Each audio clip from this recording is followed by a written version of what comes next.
오늘 이 본문 속에는 이제 데살로니가 교회 성도들, 그들은 사실 바울에게 참 정말로 많은 위로와 기쁨을 준 그런 성도들이었습니다. 우리가 2장 끝까지 살펴보고 3장을 건너뛰었는데 3장과 4장 이 12절까지의 내용을 보면 그들이 얼마나 풍성한 사랑을 가지고 그리스도의 사랑을 가지고 함께 했는지, 서로 사랑했는지, 또 그들이 얼마나 말씀에 순종하기 위해서 힘을 썼는지를 우리가 살펴볼 수가 있습니다. 바울은 그들에게 뭐 이거 해라 저거 해라 권면하는 그런 것보다는 오히려 그들의 믿음의 소문이 그에게 들려진 그 일로 인하여서 너무 큰 기쁨을 갖게 됩니다. 그리고 그들이 계속해서 하나님 앞에서 거룩하고 흠이 없게 되기를 원한다. 그렇게 3장 13절에서 기록을 하고 있습니다.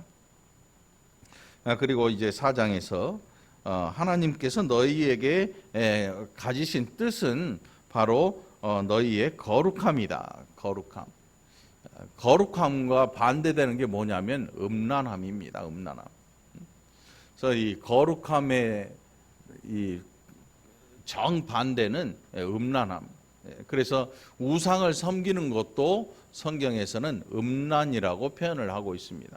그래서 음란이라는 표현을 쓴 이유는 실제로 우상을 섬기는 일들이 음란한 일에 속해 있기 때문이었습니다.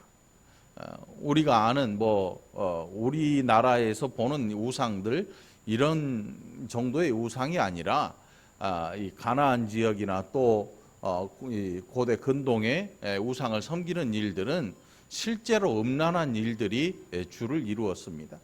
그런 의미에서 거룩함의 반대는 음란함으로 표시되었던 것입니다.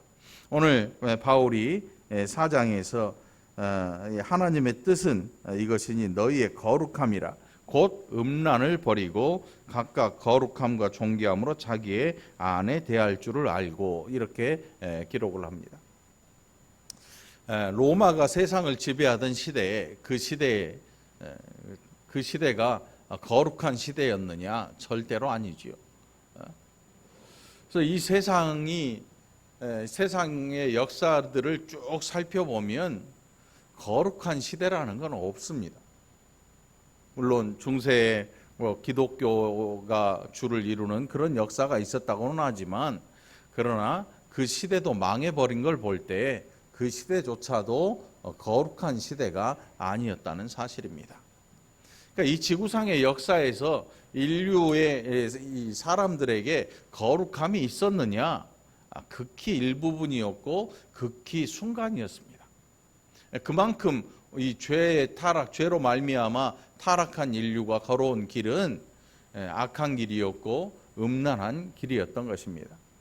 그래서 소수의 그리스도인들만이 그 음란을 버리고 거룩함을 유지하기 위해서 오히려 힘쓰고 얼마나 땀 흘리며 노력했는지 오늘 이 시대에도 마찬가지일 것입니다.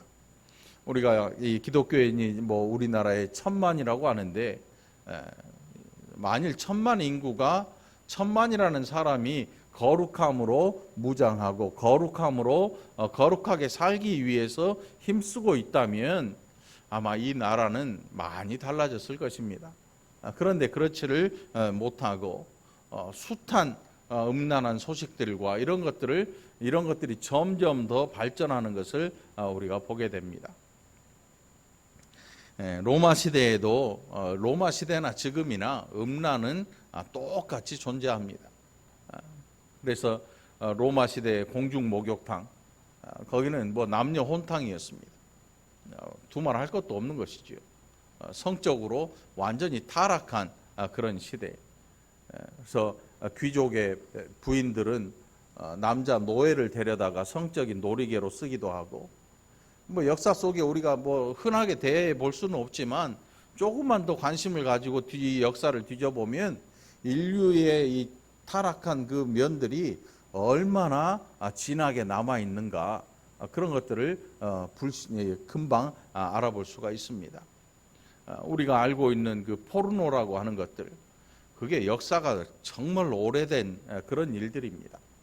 최근에는 이런 문명이 발달해서 더 드러나는 것 뿐이지 훨씬 더 과거의 일이고 훨씬 더 이 많은 사람들이 그 음란함에 빠져 있고 그리고 그 음란함은 우상 숭배와 관련이 있다는 것을 금방 우리가 역사 속에서 발견할 수가 있습니다.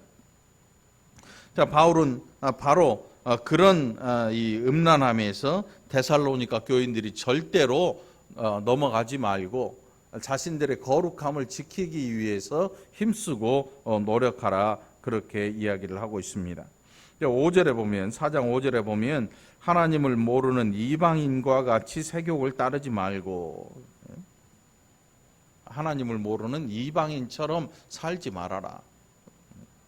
우리가 이 시대에 마땅히 해야 할 일은 예수 그리스도를 믿는 성도답게 살아가야 되는 일입니다. 예수 그리스도를 믿는 성도답게 살아가는 것. 만일 그렇게 되지 않으면 세상 풍조가 교회에 들어와서 교회를 다 쓸어가 버립니다. 모든 사람들의 마음이 세상의 모든 사람들과 같아지는 순간 교회는 교회로서의 무게를 잃어버리고 마는 것입니다. 그래서 가장 걱정되는 일이 뭐냐 하면 교회에 모이는 것만 좋아하는 사람들, 그 시간만 좋아하는 사람들, 그들을 과연 그리스도인이라고 불러야 할 것인가, 이 문제에 대해서 우리는 심각하게 고민해 볼 필요가 있는 것입니다. 무슨 말이냐면 교회 안에서는 예수 믿는 사람인데 교회 밖에서는 전혀 아니라는 이야기입니다. 교회를 떠나가면 세상 사람과 똑같이 살고 교회 안에 들어오면 교인처럼 되는 것. 교회에 들어오면 교인처럼 되어지지만 교회 밖을 벗어나면 바로 세상 사람과 똑같은 삶을 살아가는 것. 이것이 아주 심각한 문제인 것입니다. 오늘 바울의 서신을 받고 있는 데살로니가 교회 성도들은 그렇지 않습니다.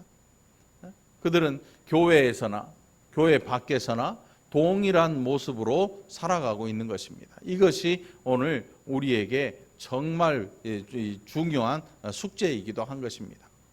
여러분들, 적어도 그리스도인이라면 내가 세상에서 살아가는 동안에 내가 그리스도인이라는 사실을 적어도 잠깐이라도 생각하고 우리의 행동에 이 행동을 절제할 수 있는 그런 브레이크가 하나쯤은 있어야 된다는 사실입니다. 언행에 있어서도 마찬가지고 사회생활을 하는 것에 있어서도 또 대인관계를 가지는 것에 있어서도 모든 전반에서 내가 그리스도인이라는 생각을 늘 가지고 살면 좋겠지만 깜빡깜빡 까먹어버리는, 만일 그런 일이 있다 할지라도 잠시라도 내가 그리스도인이라는 사실을 기억해내는, 그래서 내 삶에 브레이크가 존재하는 이런 성도들이 되어지기를 간절히 축원합니다.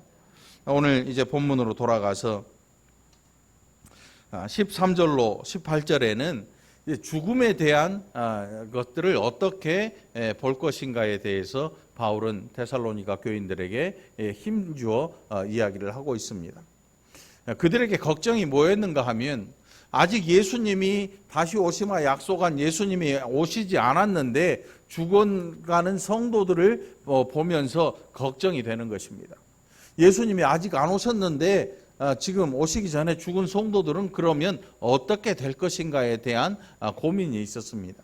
그에 대해서 바울은 오늘 13절로 18절에서 아니다, 예수 그리스도께서 다시 재림하시기 이전에 죽은 성도들도 버리지 아니하신다. 이것이 바울이 데살로니가 교회 성도들을 위로하는 말이었습니다. 여기저기 장례식을 다녀보고 또 죽은 사람, 돌아가신 그 분들을 생각하면서 사람들이 어떻게 하나를 이렇게 자세히 살펴보면 참 별일을 다 합니다. 별일을 다 해요. 돌아가신 분을 위해서. 그러니까 얼마나 애절하겠습니까? 사랑하는 부모님이 또 형제나 뭐 이런 분들이 옆에서 떠나가면 정말 기가 막힐 일이지요.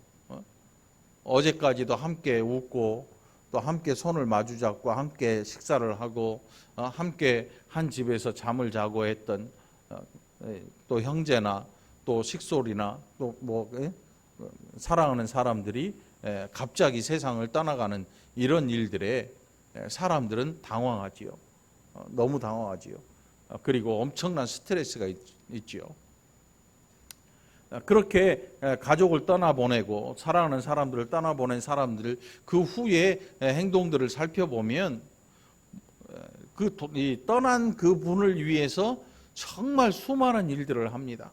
어떤 사람들은 끊임없이 물질을 누군가에게 갖다 바치면서 그 영혼을 달랜다는 그런 생각을 하기도 하고, 정말 힘들게 안 좋은 일을 만나서 갑자기 이 세상을 떠난 그런 분들을 위해서 뭐 위령제를 지내기도 하고 넋을 달랜다 그러지요.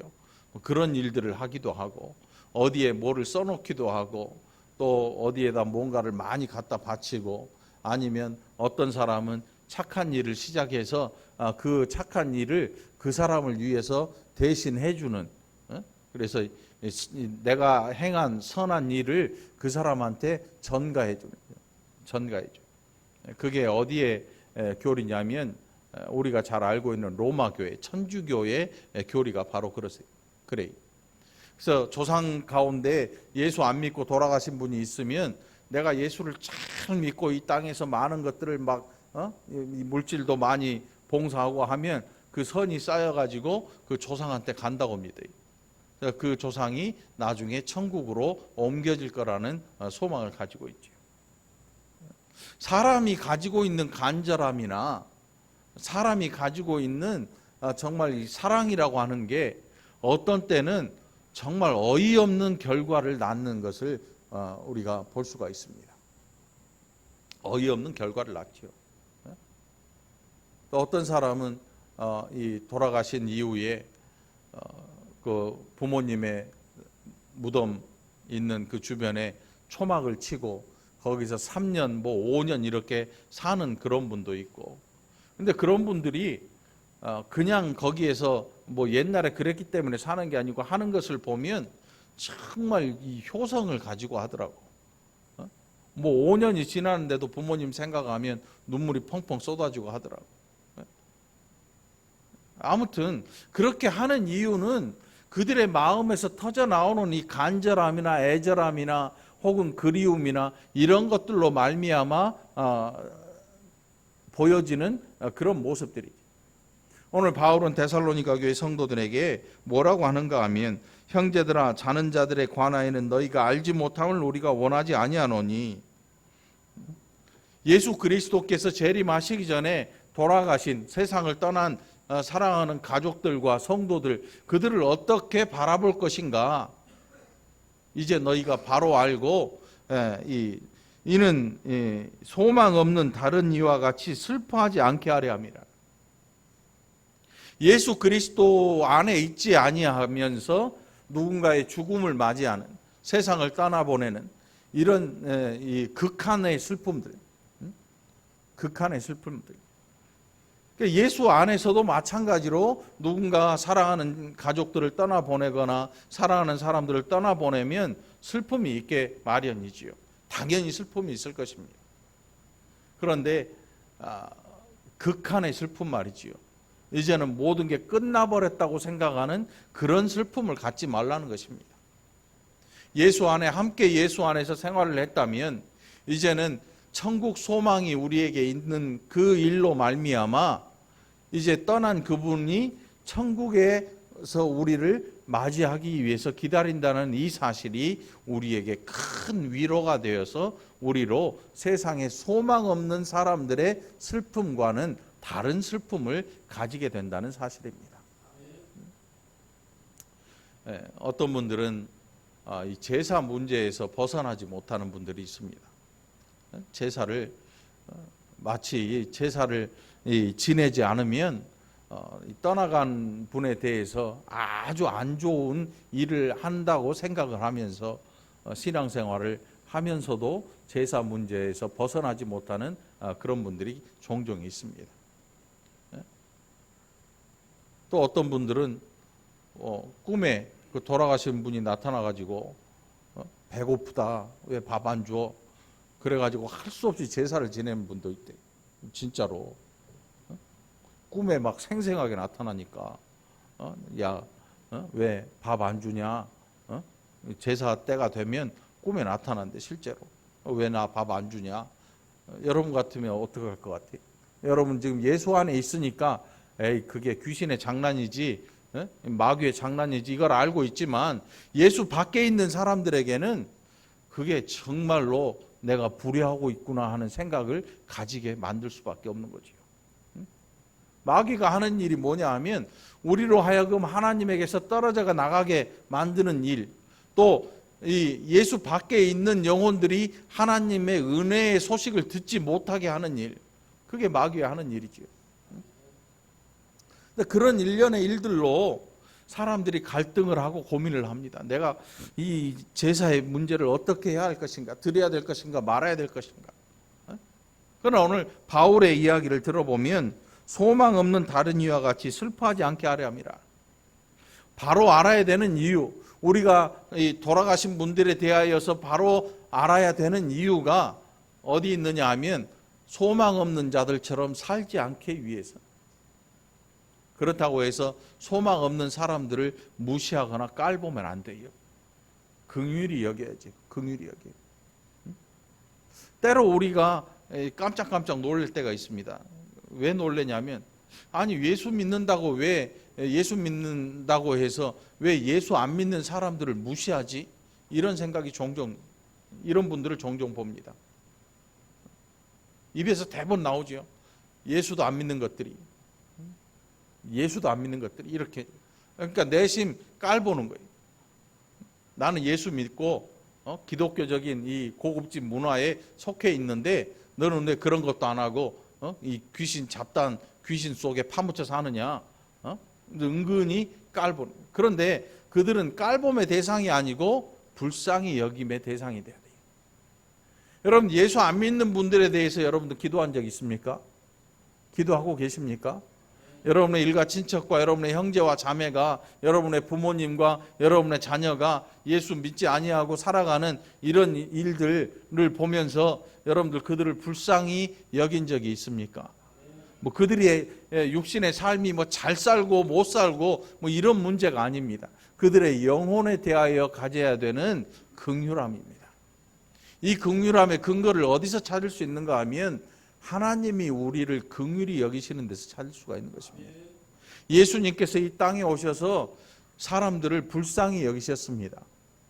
불쌍히 여긴다고 해서 뭐 호주머니에 있는 동전푼이나 꺼내가지고 뭐 적선해주는 이런 것들이 아니고 예수님께서 사람들을 불쌍히 여기셨습니다. 불쌍히 여기심의 결과가 그의 생명으로 그들을 구하신 일입니다. 이 결과가 나타납니다. 우리는 불쌍히 여기면 돈 좀 꺼내가지고 좀 도와주고 하는 게 그게 우리의 결론이지만 하나님의 결론은 그 독생자 외아들을 죽임으로 우리의 죄, 우리를 그 영원한 멸망 가운데에서 구원해 내신 것이 우리를 긍휼히 여기시는 결론이었던 것입니다. 오늘 여러분들도 예수 밖에 있는 사랑 그 영혼들을 볼 때에 불쌍히 여기는 하나님의 마음을 헤아려 보는 그런 마음을 갖게 되기를 간절히 축원합니다. 우리가 예수께서 죽으셨다가 다시 살아나심을 믿을진데 바로 하나님 아버지의 긍휼하심의 결론이 무엇이었느냐? 예수 그리스도께서 죽으셨다가 다시 살아나신 일. 그것이 우리를 사랑하시고 우리를 긍휼히 여기시는 하나님의 마음인 것입니다. 이와 같이 예수 안에서 자는 자들도 하나님이 그와 함께 데리고 오시리라. 무슨 뜻인가 하면 예수 그리스도께서 재림을 아직 안 하셨지만 그 전에 죽은 성도들에 대하여서 하나님께서 모른 채 하지 아니하신다. 모른 채 아니하신다. 예? 하나님께서 우리는 모른 채 하지요. 우리는 언제 모른 채 합니까? 너무 힘들고 지칠 때, 너무 힘들고 지칠 때. 예? 군대에 가면요, 훈련을 하잖아요. 그러면 군장을 이렇게 메고 가요. 요즘은 모르겠는데 한 20km 나가죠. 20km. 쌀 한 가마를 지고 가는 거예요. 그 안에 뭐 양말, 내복, 전쟁이 일어나면 꼭 필요한 것들이 그 안에 다 들어있어요. 옆에 이제 담요도 이렇게 모포도 싸가지고 둥그렇게 말아가지고, 요즘 신형이 있어가지고 그냥 다 때려 넣으면 된다 그러더라고. 다 때려 넣고 그냥 메고 가면 된대. 근데 그 당시에는 안 그랬거든요.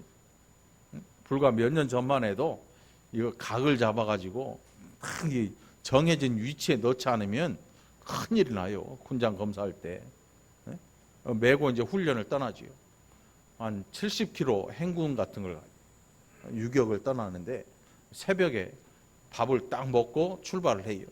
새벽밥을 먹고 출발을 해. 해가 뜨기 전에 한참은 갑니다. 한참 가다 보면 그 줄 뒤에는 항상 떨어져 걷는 사람들이 있어요. 낙오하는 거죠, 낙오. 전투화 군화 뒤창에 뒤꿈치가 다 까져가지고 못 걸어.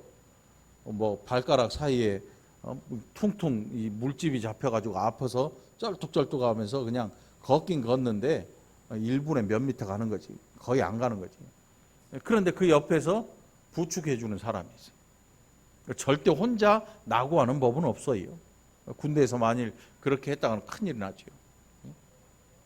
자, 살아있는 세상 속에서 육신의 연약함 때문에 따라오지 못하는 사람들, 그 사람들의 짐까지 다 걸머지고 누군가가 데리고 갑니다. 끝까지 데리고 가요. 근데 그 사람이 뭐 슈퍼맨이 아니에요. 똑같은 체력을 가지고 있는데 그 사람은 책임감 때문에 끌고 가는 거죠. 입으로는 죽일 놈 살릴 놈 하지요. 너 부대 들어가면 너 뒤질 줄 알아. 별소리를 다 해요. 왜냐하면 겁을 안 주고 그렇게 하면 더 못 걷거든. 너 여기서 쓰러지면 너 뒤질 줄 알아. 막 별 겁을 다 줘. 막 이 철모를 벗어가지고 철모를 쓰고 있는 막 철모를 딱 때리면 여러분 대포 터지는 소리가 나요. 꽝꽝 소리 난다고. 그렇게 막 때리면서 정신 차리라고 하면서 끌고 가요. 끝까지 데리고 가. 절대 안 버리지요. 그래서 사람도 사람을 안 버려요. 실제 전쟁에서 우리가 영화들을 너무 많이 봐서 그렇지 실종된 사람들 굉장히 많아요.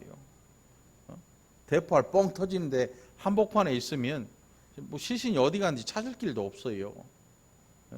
나중에 전쟁이 끝나면 그 시신 수습을 위해서 수많은 사람들이 쫓아가죠.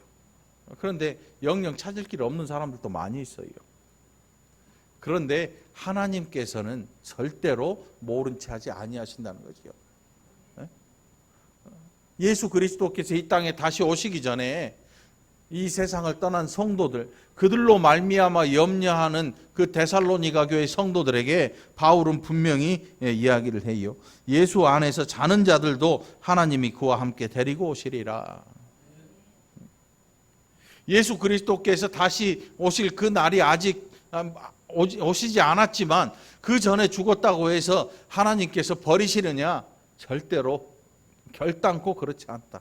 하나님께서 절대로 버리시지 아니하신다. 이 말씀은 하나님의 구원이 실패하지 않는다는 뜻입니다. 하나님의 구원이 어떤 고통 속에서 우리가 세상을 떠날지라도 하나님께서 구원을 포기하지 아니하신다. 실패하지 아니하신다. 우리가 주의 말씀으로 너희에게 이것을 말하노니 주께서 강림하실 때까지 우리 살아남아 있는 자도 자는 자보다 결코 앞서지 못하리라. 그러니까 예수를 믿고 누가 먼저 죽었느냐, 누가 나중에 죽을 것이냐의 문제, 그것보다 더 중요한 게 뭐냐면 누가 이 땅의 삶을 마감할 때까지 예수 그리스도 안에 남아있느냐, 이 문제를 이야기하는 것입니다. 이 문제를 이야기해요. 그래서 어떤 분들은 그 일이 너무나 중요해서 돌아가시는 그 자리에서 임종 예배를 드리고 혹은 마지막으로 예수님 믿으시냐고, 예수님 믿고 구원 받았느냐고 그 대답을 들으려고 막 하는 분들도 볼 수가 있었습니다. 근데 사실은 그 대답하는 분들도 있고, 어떤 분은 대답 못하고 가시는 분도 있고, 근데 그게 중요한 게 아니고 하나님께서 한번 택한 그 영혼을 버리시지 않는다는 사실입니다. 버리시지 않습니다. 그러니까 여러분들, 예수 안에서 여러분의 누군가가 먼저 세상을 떠나 있거나 아니면 예수 믿으면서 여러분과 함께 신앙생활을 하면서 정말 가슴 아프게 우리의 곁을 떠난 그런 분들이 있다면 오늘 이 말씀으로 위로를 받고 산 소망을 가지고 그들의 영혼을 불쌍히 여기지 말고 지금 천국에서 우리를 바라보면서 환호하고 있는, 우리를 향해서 또 응원하고 있는 그들의 이 놀라운 멋진 모습을 통해서 다시 한번 위로받게 되기를 간절히 축원합니다. 그래서 히브리서에 보면 예수 그리스도를 믿은 성도들이 수많은 고난을 당하면서 끝까지 십자가를 바라보고 갈 때에 허다한 성도들이 나와서 우리를 향해 박수를 보내고 있다는 사실.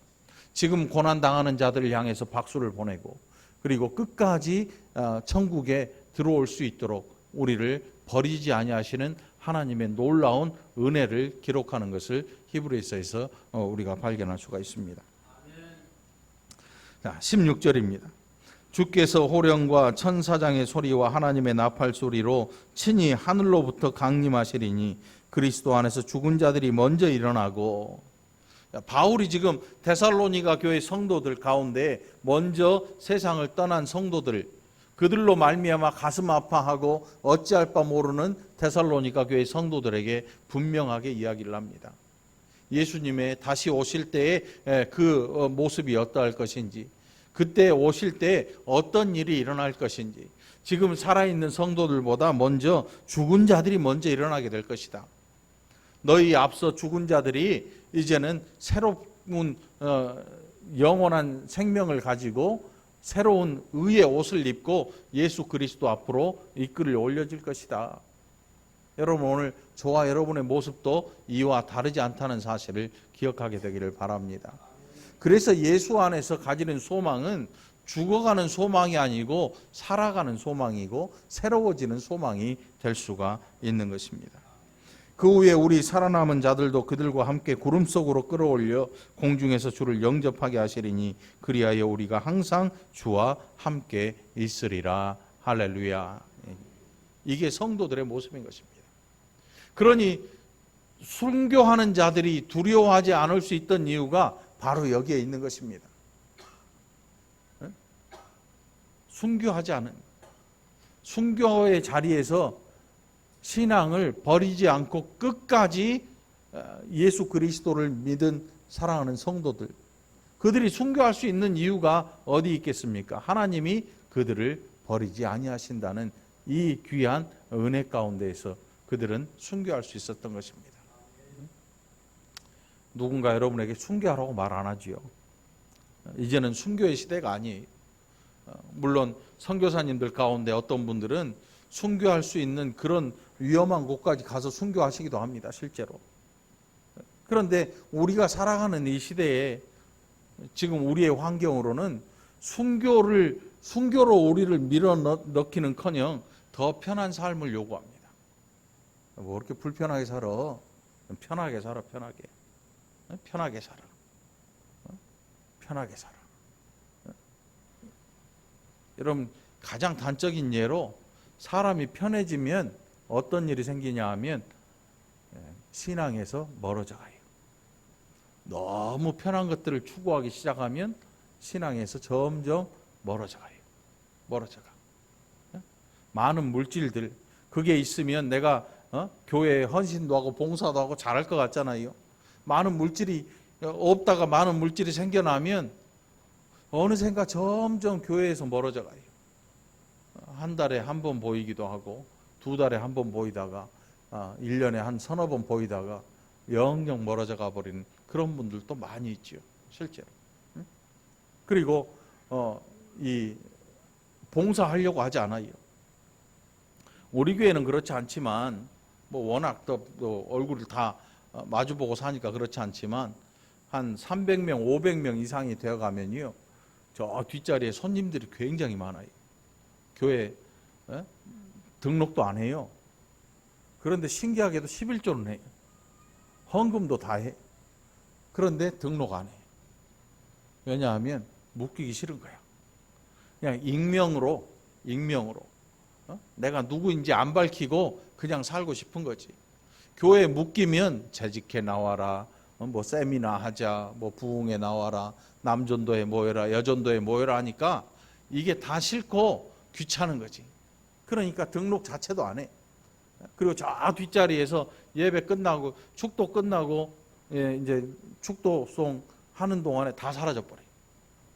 마치 소나기 막 내리다가 햇볕 쨍 나면 싹 증발하는 것처럼 저 뒤에 앉아 있다가 싹 사라져 버려요. 근데 참 감사하게 우리 교회는 그런 분들이 없어요. 그런 분들이 있으려면 500명이 돼야 돼. 우리가 아직 400명이어서 아무튼 여러분들 어느 곳에 가든지 여러분들 헌신할 준비를 하고 땀 흘릴 준비를 해서 여러분들의 교회를 잘 섬겨 나가는 여러분 되기를 간절히 축원합니다. 손님처럼 살지 마세요. 손님처럼 살지 말고. 손님처럼 살지 말고 정말 일 잘하는 그 집의 식구처럼 그렇게 살아가게 되기를 간절히 축원합니다. 자, 우리 혜인이는 이제 다가오는 새해에는 일 좀 해야 될 것 같다. 올 추석에 고생 안 했으면 너무 힘들면 나한테 전화를 해. 나한테 전화를 해. 범인 형제 너 잘 만나가지고 호강하는 거야. 내가 보니까 처음에는 야, 이거 혜인이 너무 아깝다 그랬는데 본 볼수록 저 형제가 아까워. 범인 씨, 범인 형제 우리 혜인이한테 잘해줘. 잘해줘. 할렐루야. 우리 또 사랑자매도 이제 신혼이 언제까지지, 경도 형제? 신혼을 몇 년으로 보나? 첫애 낳으면 신혼이 끝나는 건가? 아니야. 첫애 낳아도 신혼은 안 끝나. 예? 죽을 때까지? 좋겠네. 죽을 때까지. 마음의 문제겠지요. 마음의 문제겠지요. 마음의 문제. 뭐 결혼해서 일주일 만에 사내 못 사내 하는 사람도 있고 뭐 별 사람 다 있어요. 그러니까 이게 마음의 문제겠죠. 여러분들 오늘 이제 다시 한번 마음을 돌아보고 우리의 신앙을 다시 한번 돌아보고 죽음 앞에서 두려워하지 말고 죽음 때문에 정말 세상에 소망 없는 자처럼 그렇게 살지 말고 다시 한번 우리에게 산 소망을 주시는 하나님의 귀한 은혜를 힘입어서 다시금 회복되고 다시금 힘을 내는 저와 여러분이 되기를 간절히 축원합니다. 그러므로 이러한 말로 서로 위로하라. 이게 데살로니가 교인들에게 먼저 떠나보낸 가족과 또 일가 친척들에 대한 슬픔을 가지고 살아가는 성도들에게 주는 음성입니다. 이러한 말로 서로 위로하라. 우리에게 천국이 우리의 위로가 되고 우리의 소망이 되는 줄 믿습니다. 이것을 가지고 또 명절을 대하고 일가 친척들을 긍휼히 여길 줄 아는 저와 여러분 되기를 그리스도 예수의 이름으로 간절히 축원합니다. 기도합시다. 하나님 아버지 감사합니다. 우리에게 주신 은혜가 얼마나 큰지. 때로 많은 아픔도 있고 슬픔도 있지만 그러나 그 슬픔과 아픔이 우리를 망하지 않도록 우리에게 귀한 소망 주신 것 감사합니다. 귀한 소망이 우리를 살리고 우리를 견디게 하고 우리를 위로하는 줄 믿습니다. 이 귀한 마음으로 살아가는 복된 성도들을 되게 하여 주옵소서. 감사드리옵고 예수님 이름으로 간절히 기도합나이다. 아멘.